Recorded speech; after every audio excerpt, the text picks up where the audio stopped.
What's up, everybody? I'm so who takes themselves out the stream. I'm so smart. What's up, y'all? We are sharing and including people and all of that good stuff.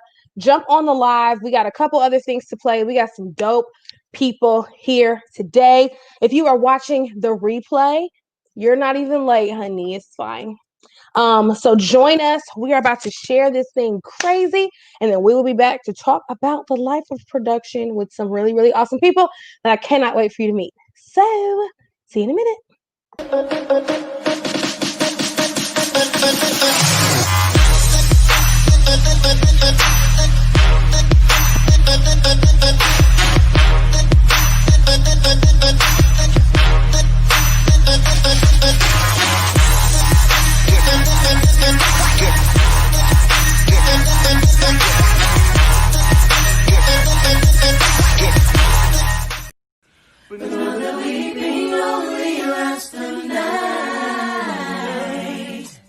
If you just hold on, things will get better.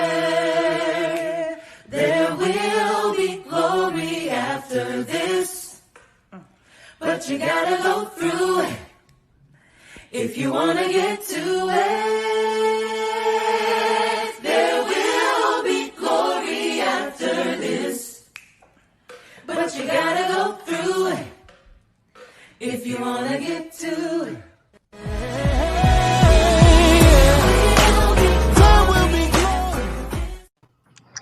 What's up, y'all? What's good? What's good? We had a whole little pre-time, and I still did not adjust this selfie. Like, terrible. Well, what's up, y'all? Let me tell y'all who we're here with, because we're still sharing and liking, and I haven't even pushed all the links out yet because I'm terrible. But somewhere someone's watching the replay, hoping I don't say anything else preliminary so we can start asking y'all questions. So welcome. If you are here, say hi in the comments today. If you don't know them yet, you will know who we're talking to in just a few short minutes. So I'm really, really excited. But before we jump too far into it, guys, can you introduce yourselves? Can you tell us who you are? Because if I do it, it's only gonna go well for one of y'all. Wow. So, Mike, we'll let you go first because you were gonna be clear either way. Sure. I'm Michael Dixon from Houston, Texas. Songwriter, producer, singer, artist, all that good stuff. That's me.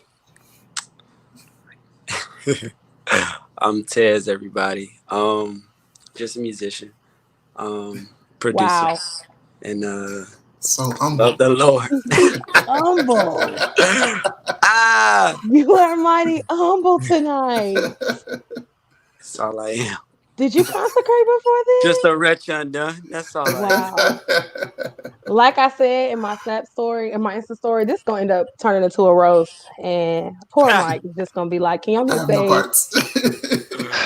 Wow. It's so bad.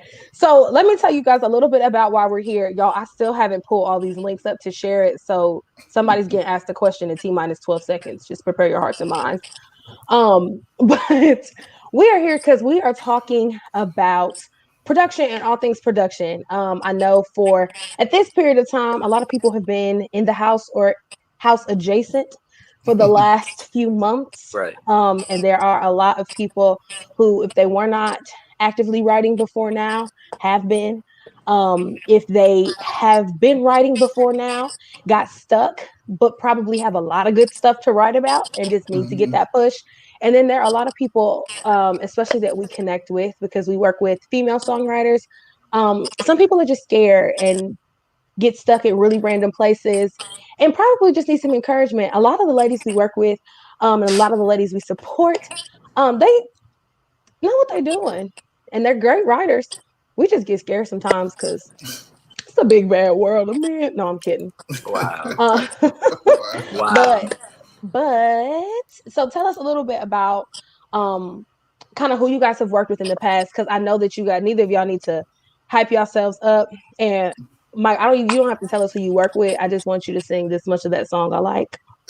I'm kidding. You don't have to sing. You can just tell us that's you, because a lot of the people that go back and watch this from Louisville will recognize you because of that song. But tell us a little bit about who you worked with and a little bit about what you do, because you undersold yourself so much. That was so cute. That was really cute. I don't like stuff like Do I need to roll the film? No. Film. I've worked with Conte Gavin. Period. Hi, brother. I've worked with who else? I've worked with Grand Hustle, T.I.'s label. I've worked with quite a few people. Enrique Holmes. I've had the privilege to play behind some amazing people in the industry. And God has been really good. He gonna be humble all night. So Mike, tell us a little bit about what you've done in the past. And we have these two different people, partially because, well, Tez will be back in a second, but we have these folks partially because they're working in different areas and different arenas. So Mike is an artist. So tell us a little bit about this project that I'm trying not to say the name of on accident. Mike, go ahead. We're not fooling with this. So my main thing is songwriting. I am an artist just because I have a lot of songs that I want people to hear, and other artists just don't want to record. So I kind of became an artist by default. But yeah, that's. Well, we're gonna talk about that too. Does that happen a lot? Do y'all see that happen a lot? People become artists by default. In which where gospel is secular? Definitely in gospel. I'm gonna say it's definitely a thing. We're gonna do gospel. Our demographic is well. I mean, we talk about songwriting, but our demographic is females in Christian and gospel. So we'll say gospel. Okay. Yeah. So yeah, absolutely. That's definitely it's really not even an artist. It's more like worship leader with songs. Ooh. You know what I'm saying? So, and then we take the form. That's a landmine right there. Starting here. Go ahead. Yeah. No.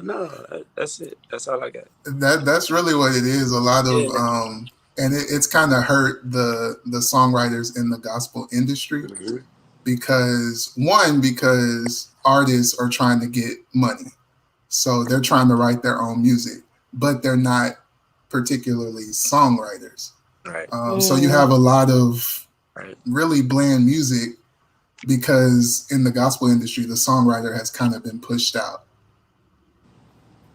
So it's been very difficult for someone like me whose primary lane is gospel music. Yeah. Yeah. Wow. So and I'm gonna ask a whole lot of questions for the demographic. But for the ladies that are gonna go back and watch this, how would you navigate that if you have a song versus if you're somebody who wakes up singing all the time and you have what you feel like is a discography of music? Like, how do you navigate that in a production sense? Would you tell a songwriter to just record a bunch of dummies and send them out? Would you tell someone that has one song to do the same thing? How does that look for different arenas?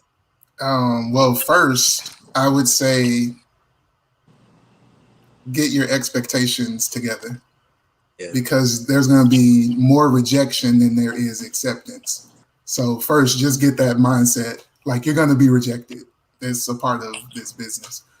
So once you get past that, I would say definitely start getting some demos together. Whether it's getting with just getting with like a keyboard player. These days, it's a lot easier because you can do everything virtual. Like, I can send Tez a voice note and he can give me something that I can demo to, because you don't want to be sending out like voice notes as your demo to an artist. That's kind of tacky. Okay. First note, we don't send voice notes to artists unless you have the personal relationship. Yeah, I was about to say like that's. If you have a personal relationship, that's different. That's But if totally. you're But that's just not what you send shopping, in the email when they're like, send your submission. yeah, don't send a voice note in that situation. So Yeah. Tez, I know I saw a video on your Instagram that we did not pull for this, so you guys will not see it tonight. But do you get that, hey, I have an idea often? And how do the ideas come to you? Like, does someone say, I have lyrics, can you put something to it? Do people bring you a melody and they just need assistance? How does that look on your end, on the production side? Because we have, like, how I write music may not be how Mike writes music, and different people write different ways, but producers manage to make things work out of thin air on a regular basis. So what does that Um, look like?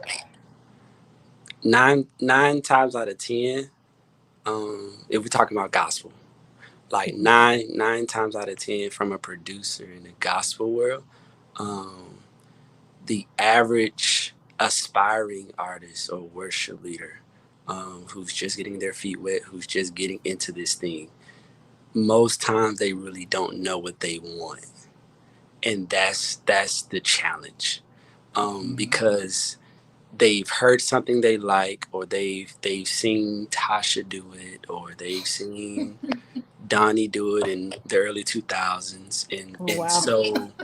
so now it's, he laughing because I'm telling the truth. So The so whole now truth. so now it's, I have this idea, I have this thing, and I want to go like this, and I want it to feel like this.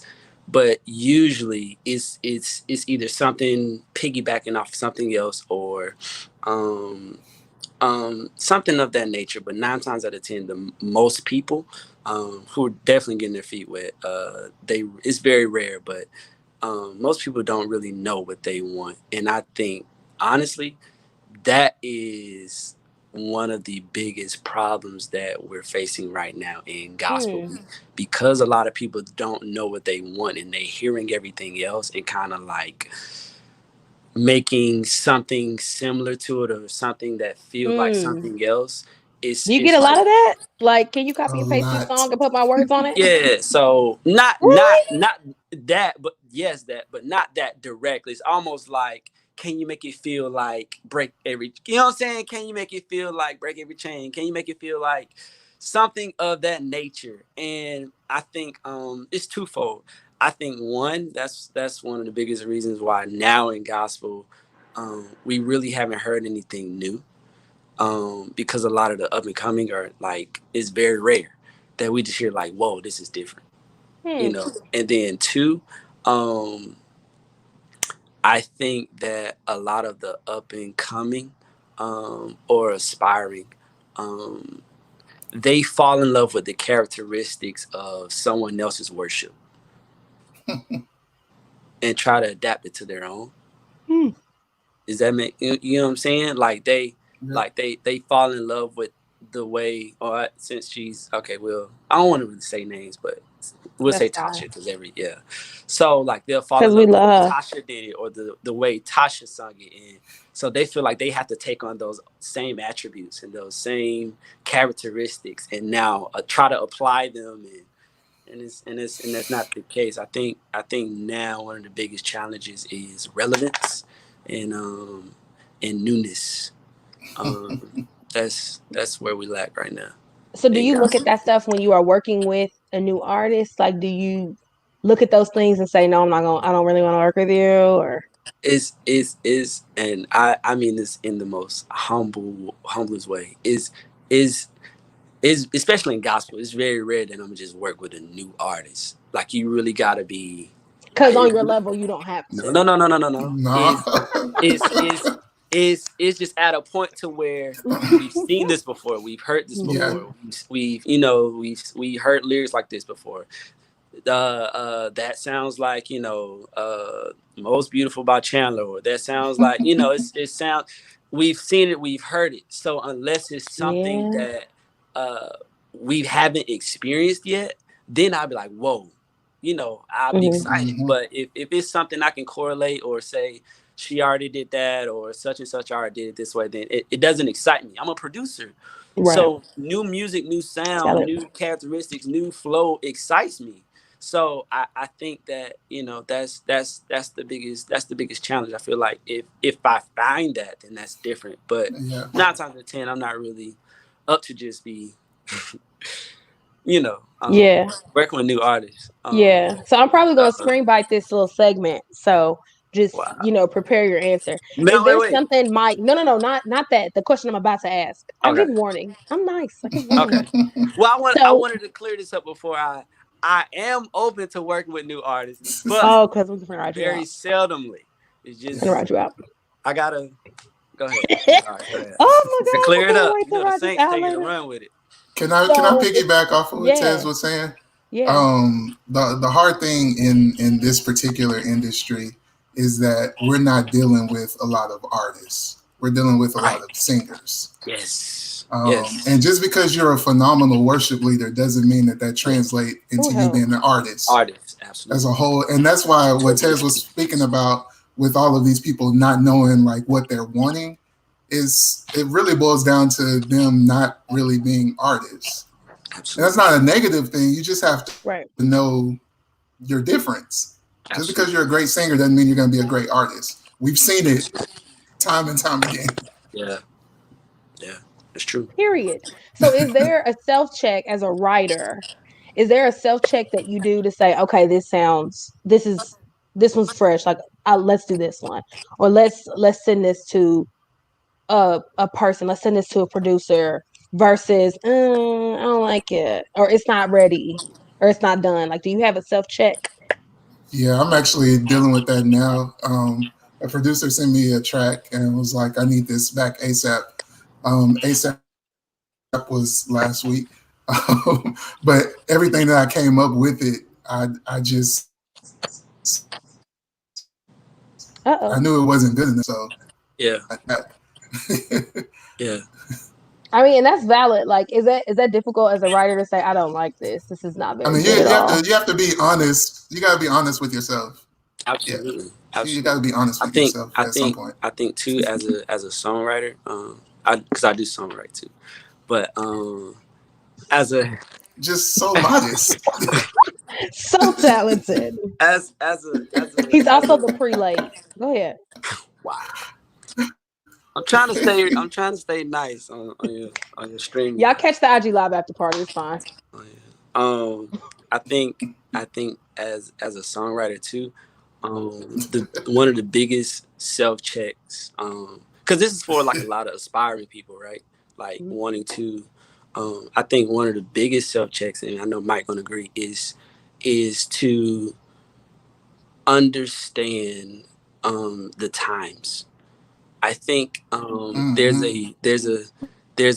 has to be a big and I'm not trying to be deep, but a big sensitivity. It works in gospel and secular. So with the times that we're in, because a lot of people write songs or a lot of people write things and they're not in season or in time or in moment. And I think because you have a lot of people who have good songs, and for me as a producer, and people come to me and be like, I wrote this 2 years ago, but is it still relevant? Yeah. You get what I'm Yeah. saying? Or I wrote this 4 years ago, and that's great. Is it still relevant? Does it pertain to now? Does it pertain to where we are right now? Does it sound like today? Does it like tomorrow? So I think one of the biggest self checks as a songwriter is definitely identifying where you are and the relevance of your writing for today, or the relevance of the song for today. I feel like that's a huge thing, because like Mike knows, like you could be writing about the blessings of God, but right now we're in a pandemic. You know what I'm saying? So we need something to pull us through. So I think that's a big factor that I see too in a lot of songwriters, because we have a lot of people who can write well, but then you have some people who don't know the times or don't know the relevance of where we are right now, and then to where they are right now. For example, you have in the gospel industry, you have like a lot of singer songwriters, right? Mhm. That's a big thing. It's Chuckles wearing me out. You have a lot of singer This songwriters, air quote. and there are a lot of singer songwriters. They write from experience. Like that's the Mhm. gospel thing, writing from experience, what I went through, how I made it, what God has done. And we're writing from experience. But I think sometimes the hardest part too is seeing artists or seeing worship leaders or singer songwriters writing from the experience, but it's too personal. That, You get what I'm yeah. saying? To where now it's not relevant. Right. So so when you ask the question about like self-check, man, that's it's just a lot in that you got to understand, man, just to know is even though I'm writing my thoughts and my experience in this situation or whatever's happened or the lyrics, I still have to make sure that they connect with the next person because they weren't there. They weren't in the situation with me. So to be able to witness from it, I actually have to be somewhat general, you know what I'm saying? Like you can't be like, I went down the street and got shot. We don't, like, you know what I'm saying? We weren't there, so we might listen, but that doesn't mean it's gonna translate like from you to me. Watch this, and even across languages, which Said, is a watch this. whole nother situation. You're not looking over that. You know Watch what I'm this. saying? So I think in different cultures, because the same way Africa worships is not the same, you know what I'm saying? So it's a lot when it comes to just the self-checking to know your relevance and where you are, man. So that's it. That's all I got. Period. Listen, we're about to take a quick interlude so you guys can hear some of the music that they have worked on. And also, so we have time to share this video. Listen, I know we are bouncing back off of one, we're in a pandemic. Two, a lot of things are going on tonight. So I know we're going to have some replay watchers. But if you are watching live, share this video because they are actually dropping quite a few nuggets that you will wish you had watched and listened to before you call your producer the next time. So let's take a quick break. That's so funny. And we will be back. You funny, man.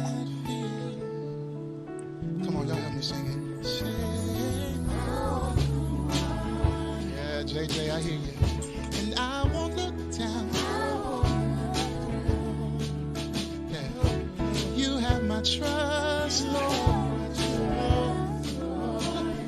I know you won't let me. Yeah.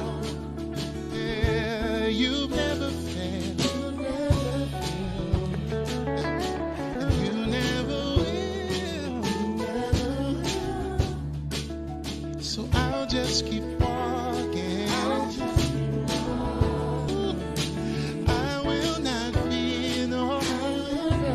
Come on, can we sing that one more time? You lift it up with us. I'll walk on water.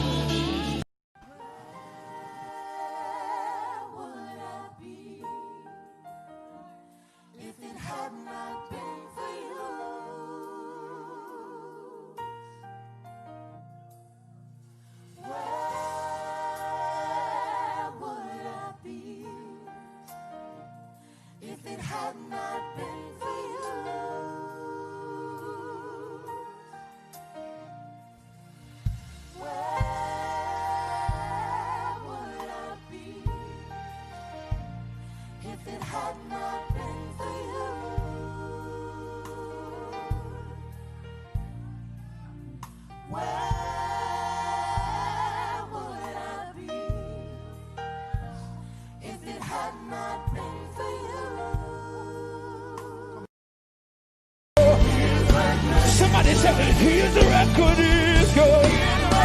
Thank you. Here's the record is good. Here's the record is good. The devil is defeated and God is exalted. The devil is defeated and God is exalted. The battle is the Lord. The victory is yours. The battle is the Lord. The victory is yours. The battle is the Lord. The victory is yours. The battle is the Lord. The victory.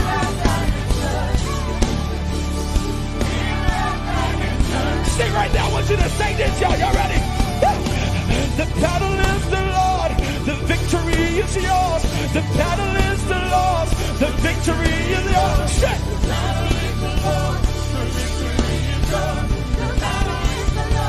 Say, the battle is the Lord. The victory. Bam! Yeah, they just dropped so much practical knowledge. I think that we might have overlooked the fact that they are very oily on this call right now. Oil. Sir. I don't even know which sir to start with. First of all, I still don't know which sir to start with. I guess I'll just pick one because I saw Jamaica's post come up. So for those of you that don't know, the post we put up from Jamaica Tenio, if that's not somebody that you're following, you need to be. If you are an indie artist or want to be an indie artist, don't ask questions. Take my word for it. You want to follow Jamaica. So I actually met Tess and Kehlani through Jamaica in Elizabethtown. You don't remember that? No, I do. I just didn't know it was through her. Yes. So this is the thing. We ride her out for this all the time, and I hope she's still watching. Jamaica is so good at what she does, and she will be in the background unless you grab her by her neck. Wow. So Jamaica was out there the entire time, and you probably never recognized her face. Probably. But she's the person who signs the checks.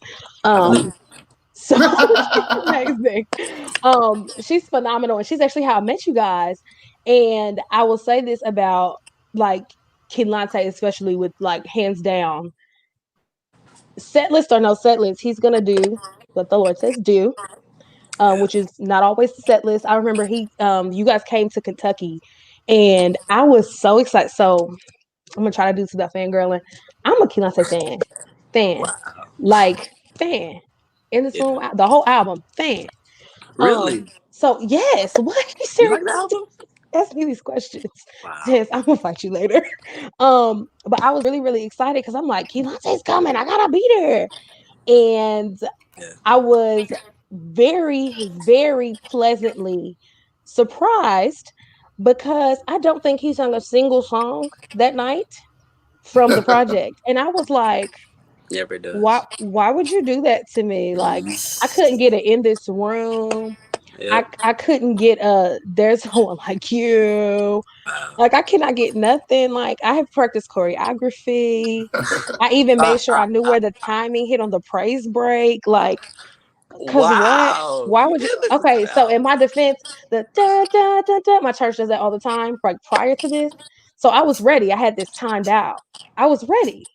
Wow. No songs from the album that night. I was like, I don't know if I should be upset or not, but he did something that has changed my view of worship leader artists from now to eternity. With a towel on his head, he got on stage, had his back to the entire place, and just started worshiping. Yep, that's it. I was like, oh, you're the big name guy on the program, and you decided that rather than gassing up this moment and singing, just coming out of nowhere, we left this to you, instead of anything like that, you just decided to worship. I have had the utmost amount of respect for him since that day. But I've also had a crazy amount of respect for Tess, because after that day, at that moment, this is not like some large, grand, it was very well done, in my opinion, but the event wasn't, one of those like big outdoor, everybody has their phones out. Like, it was for a youth young adult conference. So surprisingly enough, and I'm actually very impressed by that, surprisingly enough, they were all engaged. So rather than this being a big cell phone moment, he just came out straight worshiping. First of all, he did not wait until it was his turn to come out. We won't have to talk about that right now, but bless y'all, because they both came just straight on out. But I had a lot of respect for Tez, because if in an environment like this, he chose to just, I came here to worship, so I'm worship. Like, do y'all make set lists? Real question. Me and Kehlani haven't done this, and this is honest to God. It's not no exaggeration. I haven't had a set list. Kehlani is what, 21 now. I met Kehlani when he was 16. I was Insane. I was 19, and Bad bitch. and yeah, I was 19, and I haven't had a song list with Kalante in like 4.5 years. So when he and has traveled with him since. So We see it on um Instagram. If y'all don't follow Tez, follow him. anyway, I so every believe it or not, there's no gas, no every time he gets up, I have no clue what he's about to do. But you can tell Ever. because your face is always so attentive. And I was Cause like, I got to wow, I love it. even the clip you just played, that was at New Birth. No clue what he was about to do. Everything was so I yeah. love it. That's why I played those clips back to back because first of all, if y'all don't know Mike, the name he has up here is his Yeah. IG handle. Go follow him. Again, just do it for yourself. Mm, Um, but those moments that are just completely spirit led.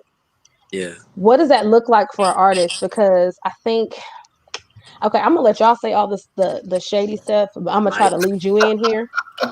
Um, so in a time in an era where just as you said, Tez, a lot of stuff sounds the same. Mm, One of those kind of commercialized now sounds is that let's push this like super strong, heavy idea of worship and just like sing stuff on top of it, which under the flow of the Holy Spirit, obviously we support that completely. But what does that look like as a producer? Like, do songs start that way and then come to you? Like, did you just wake up one day and was like, if it had not been for you, and just kept looping that and like, I'm just gonna fall apart at this time, so I don't have to write a lead. Like, how does that look in real life? And I know it sounds funny, but in real No, life, we have a lot of like writers that are in that place. So what does that look like? so this is like a two-parter for me. The first part is kind of piggybacking off of what Tez was talking about before the break. How songwriters, especially in gospel, and that was why I became an artist because I had so many songs that were my personal experience that I was shopping to other artists that couldn't connect with it because it wasn't their experience. right. But I know that God wanted these songs out, so Mhm. I had to be the vehicle to do that. So that's like Great Grace and Walk on Water. Those are those songs.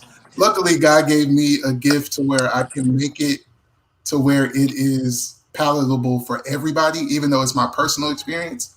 Um, Mhm. so luckily, I'm favored in that. Thank God.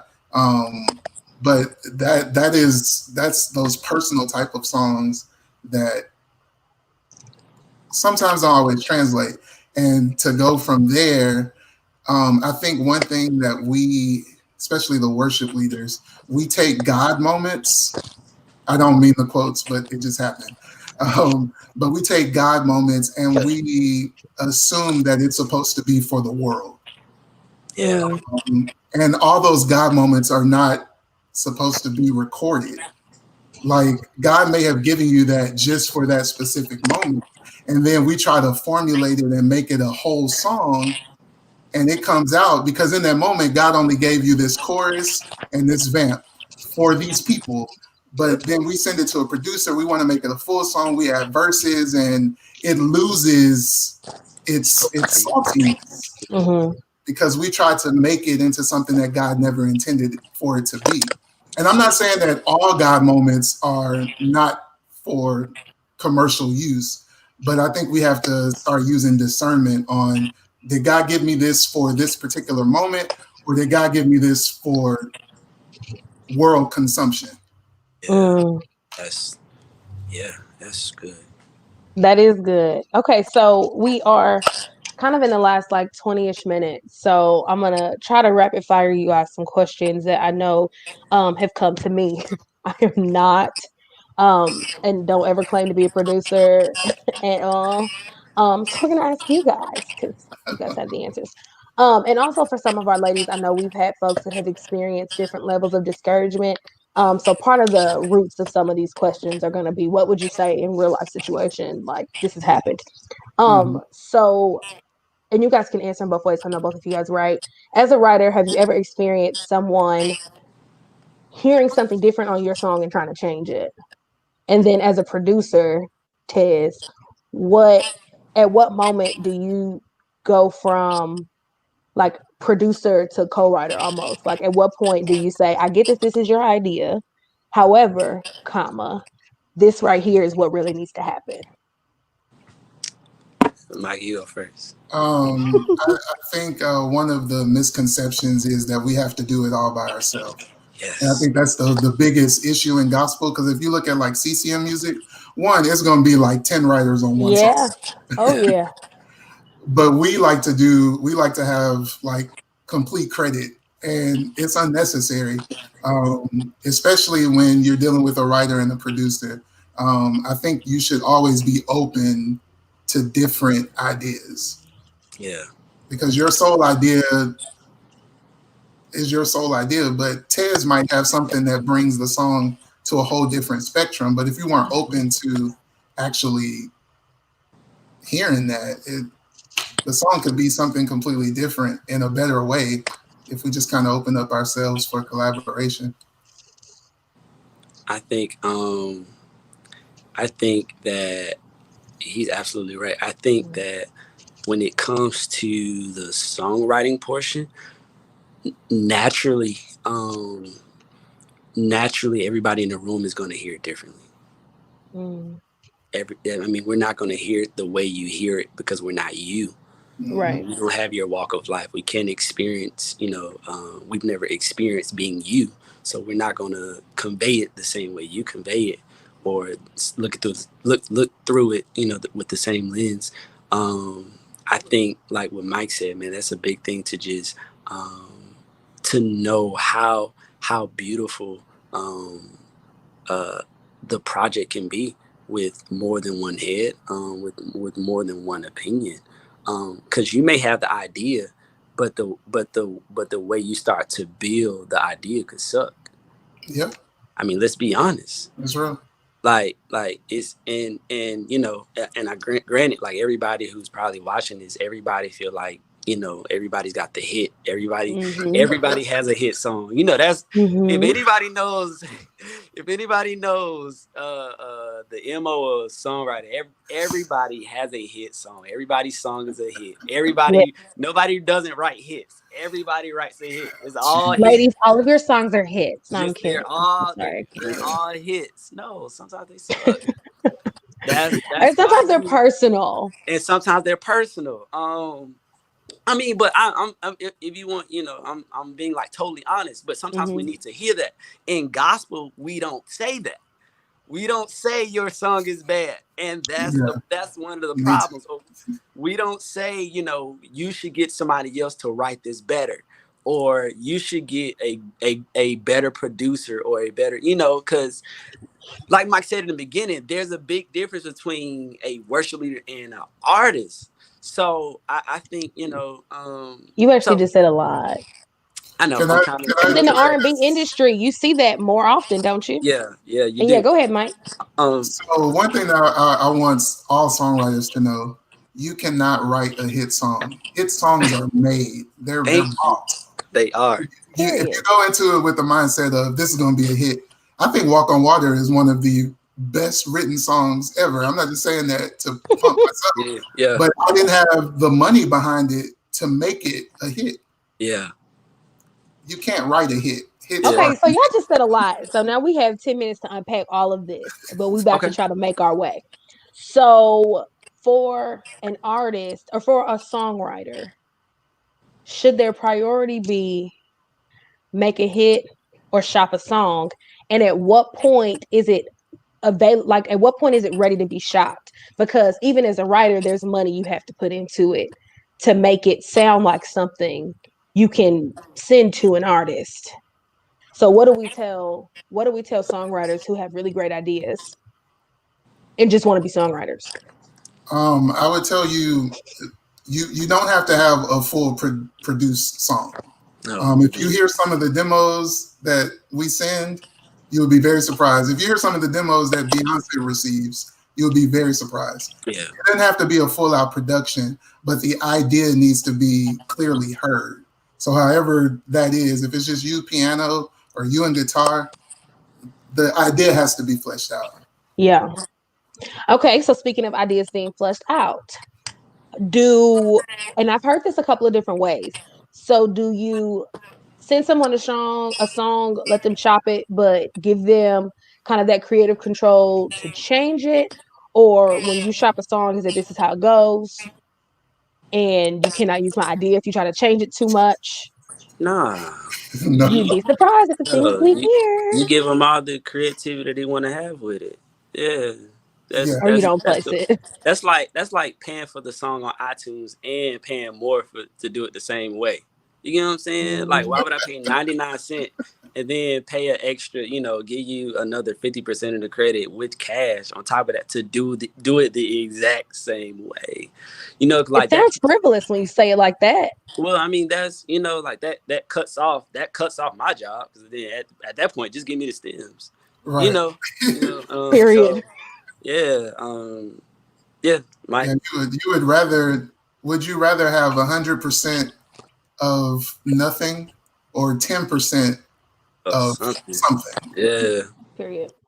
Very period. If you cut off all creativity, nobody's gonna want to get your song. Because I promise you, if you're sending, especially in the R&B world, if you're sending to these artists, your song more than likely is not gonna come back the same way. Like yeah. It's true.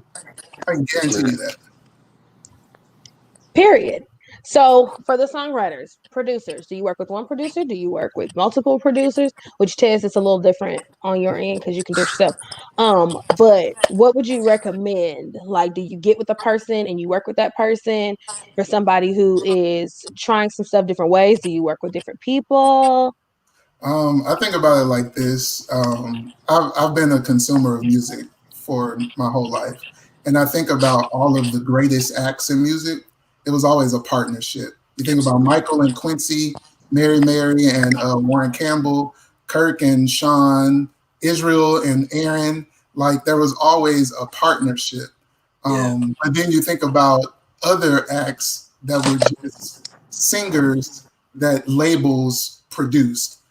It's a million producers, a million songwriters. Valid. And to me, that's not all the way sustainable. I would rather find somebody that I can click with. And it's gonna take trial and error, of course. Absolutely. But once you find that producer that you click with, stick with the person and y'all grow together. Yeah. Listen, or maybe they'll just learn to put up with you. Shout out to CJ Warfield. I love you. So what do you say to I'm going to out myself, and I really shouldn't do it like this because this is very terrible. But what do you say to the person who has an idea of what they want and what they want the end game to be, but doesn't know how to get there? And then follow-up question, because that was kind of the context. As far as how music is recorded, I'll just tell you because it'll make a lot more sense to answer the question. I was one of those people that I wanted all my stuff to sound like it was live recorded. Like I didn't like studio worship or like studio church. It just sounded manufactured to me. And I would throw so many fits against it. Like poor CJ. I was just throwing fits all the time.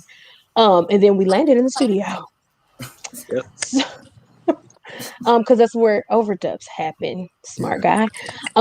So like, what do you say to the people who have an idea of the end game, but don't know how to get there? So not necessarily don't know what they want, but don't know how to get what they want. So they get in their own way. Mike. I just gave you an opportunity to ride out my former self, and you are silent, Tez. I am surprised. People are watching. Oh man. I think rephrase the question one more time, because you put me in two different contexts. You put me in the context of live and studio. So I'm asking, what specifically is the end game? Or for somebody who, I guess, because it looks different for different people, but I know what I thought was genuine. I wanted it to look like genuine worship, and to me, you couldn't do that in the studio. Okay. That was not true. That's so Correct. true. But Correct. to me, I was like, it's not gonna sound right. Right. It needs to sound like this. And literally years later, he was like, okay. And then here we Yep. are. And I'm like, we can do it like this. And he's like, mm-hmm. I said that in 2016. But he's very nice. So Yeah. he was gentle. But what do you say to the songwriter who has the idea of the end game, or to the artist who has the idea of the end game, but they're not a producer?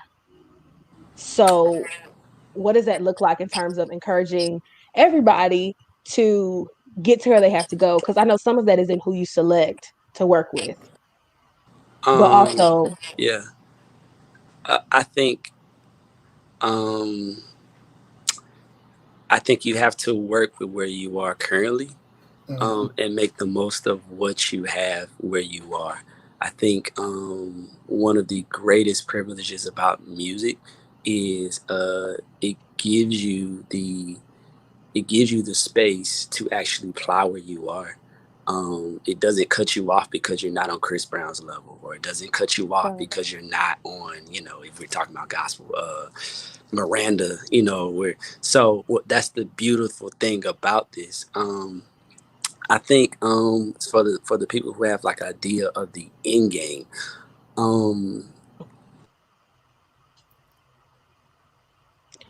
did we my lose bad, I him? got a call.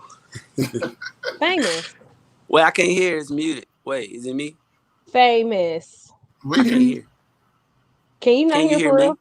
Yeah. I can't hear y'all. Famous. Get here. Hold on. I'll take you and put you back. I still Can can't you hear now?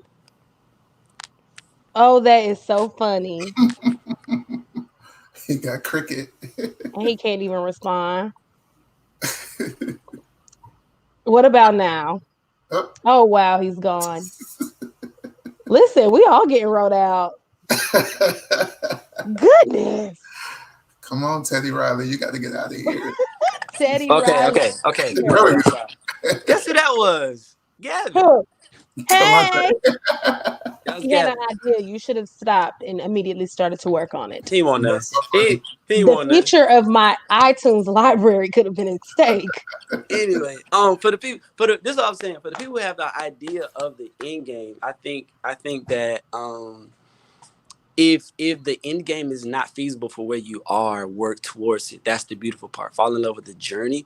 Everybody doesn't have the $1 million budget. Everybody doesn't have the label budget. So I think for where you are, it's more of a then a lot of times too, like when we do music, or we're getting into music, or we do music, we feel like we have to have the best this or the best that, because we feel like the music is gonna be better. And that's not the case, because there's a lot of people who have all the money, all the producers, and trash, So I mean, I can't say that on here. Can I say that on here? It's fine. But we're here to help the people. Fall in love with the journey. Fall in love with, and then too, the only difference between studio and live for a lot of gospel, or people who do gospel, is because that is the big thing that I see a lot. Like a lot of people, like they like worship, they like the art of being at at a live place with people. And the only difference between studio live is one, is the people, and two, I've learned to find out, or I found out that a lot of worship leaders who record, they like to record live sessions or live worship stuff at church or in front of people, because that's where they're comfortable. That's what they're used to. They've been singing on stage for so long at church, and so they've got accustomed to feeding off of energy. To where when you get in the studio and it requires discipline, and you actually got to hear yourself. Yeah, it makes a difference. It makes a big difference. Yeah, it makes a difference. That's another thing too, that, and I know, Mike, a lot of singers don't like to hear themselves. Oh, I went through it for years. They don't like to hear themselves. I want to hear my song. And the studio is unforgiving. No, it's not. I'm sorry. It's definitely unforgiving, man. It has no friends, man. So that's what I've learned too when it comes to a lot of people, especially like in church and worship leaders. They like the live setting because that's their platform, and that's the stage that they've been singing on for so long, and so they made a bet out of it. Rather than actually taking the worship with them, they want to go to the place where they feel like it dwells. And that's not the case, so y'all follow Tez online, he clowns all the time. But he says stuff like this in between, and people are like, wait a minute. He digging. It's a big difference, man. I think that and that has to do with a lot of self-trust too, which is a whole nother conversation. Because we have a lot of singers who pour out, who write, and they are very insecure of themselves. And so they're trying to record music, and they're trying to lead people to a place, and they're trying to fill a room or a sanctuary of worship, or record an album and document this moment. But within themselves, they don't trust who they are. They haven't really healed from their experiences they're singing and writing about. And I think one of the most important pieces of this entire aspect of it is we can put ourselves in a position to where we'll fall in love with the music more than the person. And if we're talking about ourselves, we can fall in love with the music more than the person. And I think once we start once we get into a place to where we overlook who we are or the end within us,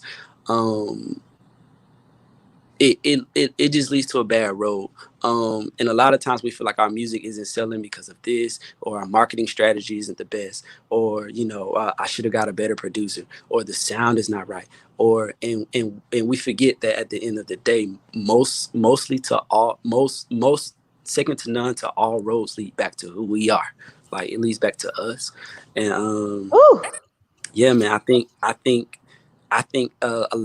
people don't notice in dealing with singers and songwriters. I deal with them all the time, but a lot of times when it comes to doing music, there's a lot of self-examination that has to be examined.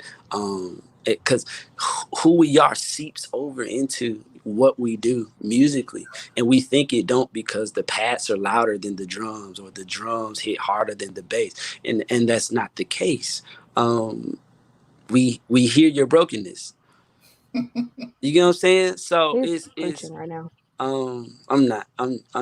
But I really feel, man, like for every singer, for every songwriter, man, for every producer, before you sing another note, before you write another lyric, before you play another record or make another demo, before you put money into another album or try to sing background behind another artist or anything of that nature, because we're dealing with worship and we're dealing with music, man, you have to be in the place to actually self-examine and put yourself in a whole state, man.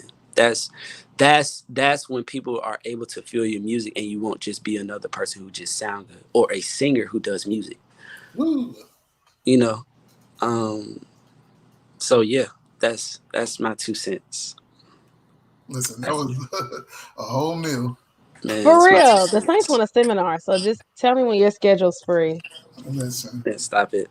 I love what I love, and Mike knows. Like, we all know, we love what we do, man. And I think we can love. Sometimes we can love the and have the passion of what we do so much that we'll deny the love thereof for us, and we'll fall in love with the music more than the person. You know what I'm saying? And we'll be doing music to try to run away from the person, or we're writing trying to run away from the person, or produce trying to run away from who we are. And I think in that perspective, that's where we miss the mark. That's where the music doesn't matter anymore. Like that's where it's not about the marketing. It's not about your flyer. It's not about your next album. It's not about whoever you have on. You know what I'm saying? It's not about the next venue date or how many people showing up at that point. Yeah, man. I think that's a big and I'm very transparent. I'm not just now. Let me say this: I'm not just a producer, just out to get people's money, because that's a big thing too. I'm not that. If you're not in the state to where I say I really can't feel what you're singing, or I really can't connect with what you're doing, or I don't like the lifestyle that you're giving me, even though you want me to produce this and you giving me $3, $4, $5, $6, $7,000, I'll cut it and be like, take your money. Cause I know what I you know what I'm saying? Like I know what I have, and for me, it's personal. I'm putting me into my music. And if you're putting Broken You and me into my music, something's missing the mark. While we're here, at the end of the day, the reason why we're here is has collapsed. The purpose has collapsed. The journey of why we're here has collapsed. And it goes back to, man, that self, man. So that's my little wisdom for today. Well, I was gonna ask y'all for final words and tips, but you just laid us out. So, Mike. I'm sorry.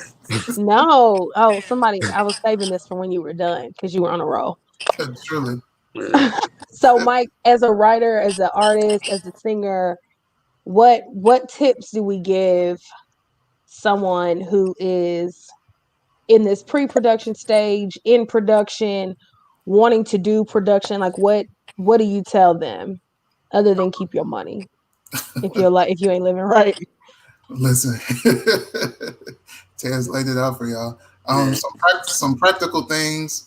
Since Tez gave you the spiritual and like what? the face with it, I'll back up off you.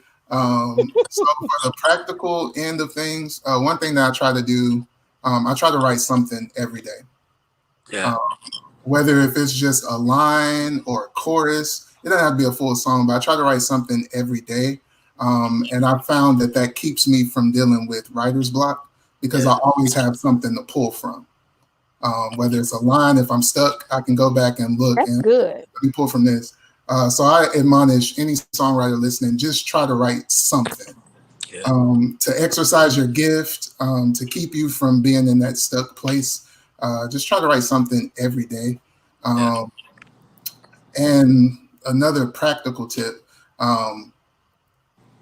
excuse me. I think one thing that we've lost is writing from our heart. Mm-hmm. And we're always trying to write for people to hear. For me, writing is therapeutic. I have a bunch of books and stuff that people will never hear. But what I wrote got me through what I was dealing with. Period. So don't always use writing as a tool to make money or to get yourself out there. Use it as therapy. Help yourself with your pen. I know it's helped me. I don't know about anybody else.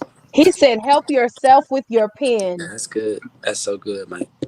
That's good. Proceed. That's gonna get tweeted. You'll get tagged. Run me my royalties on that. Period. And you just said something too that the last time, actually that's not true. The first time that we had Pastor Benita Jones on, she encouraged the ladies to write every day. And y'all, not that it is completely my responsibility, but we actually were going to do a Her Songs challenge, a 365-day challenge, and guess who didn't? So we are going to, one of the things that I have enjoyed doing, and I haven't been faithful to it every day, that's why I didn't commit the whole group to it. But one of the things I have loved doing, because I think we have gotten away from writing biblically based truths too, is taking a scripture and writing something. It could just be, a verse, a chorus, a hook. Like sometimes one of these, I was like, I don't know what you want me to do with this. But the book I got wasn't meant to write. Like I did that on purpose. But I was like, I don't know what I'm going to do with this scripture. But that's fine. You don't have to write an entire song. You don't have to write an album. You just write something. So ladies, look for that. We're gonna go ahead and get that started because I'm delinquent and that's my fault.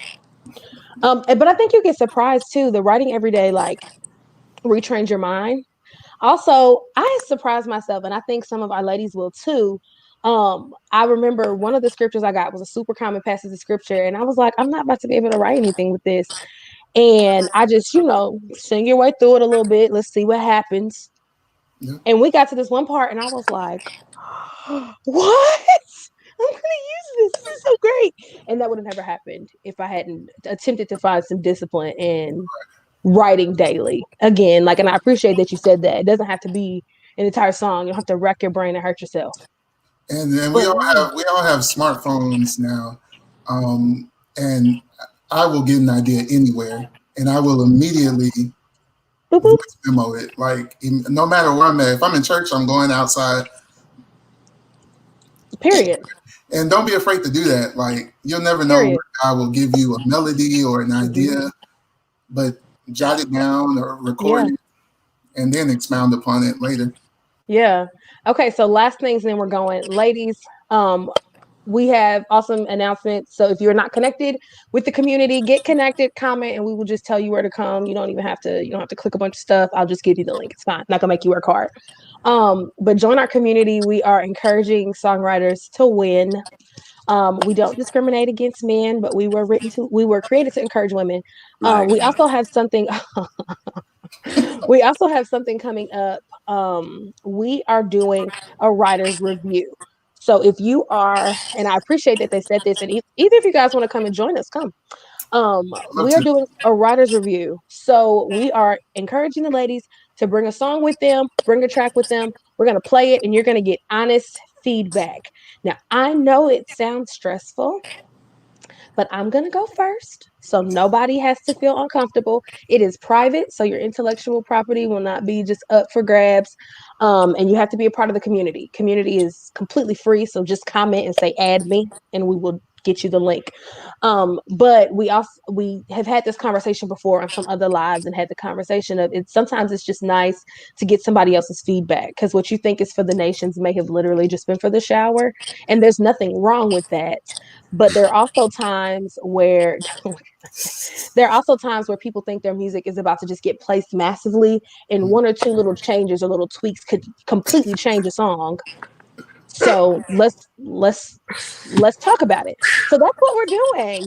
And it's really nice. It's someone way nicer than me. And again, I'm participating. So Mike, if you want to come, Tess, if you want to come. It's going to be great. I definitely want to come, but I will say to everyone participating, get your feelings out of it. The song is not your baby. Ooh. And that's why I'm going first, y'all. So you guys don't have to be uncomfortable. And I will say this publicly. I'm going first, and I'm probably going to intentionally pull one of the less done recordings just so that people feel comfortable. Again, I don't claim to be some amazing grand human. Don't listen to anything Ted says. He lied. But anything. He made stuff up, y'all. I'm not even joking. It's happened. But we're in this to win together, and I feel like we are not a community if we overlook areas in which we can help each other grow. Like the whole point, and you guys have both said it, this is about collaboration. This is about pushing each other to be great. And it may not be a hit in this state, but who's to say that one of these songs isn't a hit? You just need to collaborate with someone who's done this before. Yeah. So we're gonna do that. Last thing, very funny, before we head out, we have some songs we're going to play on the end, some cute stuff to play, so don't run out just yet. Make sure you follow them. Make sure you shout them out. We will shout them out. We got a lot of good quotable moments, so you will see this live again this week, probably. Most random place you've ever written a song. Like the most crazy place, and I'll go first because I think mine's probably going to be a little less bad than you guys. I was at a table at Cracker Barrel, and I pulled out my phone, and I was sitting on the end, and my friends are sitting right here, and I just started doing like this into my phone so I didn't forget it. You can hear Cracker Barrel in the background. That's funny.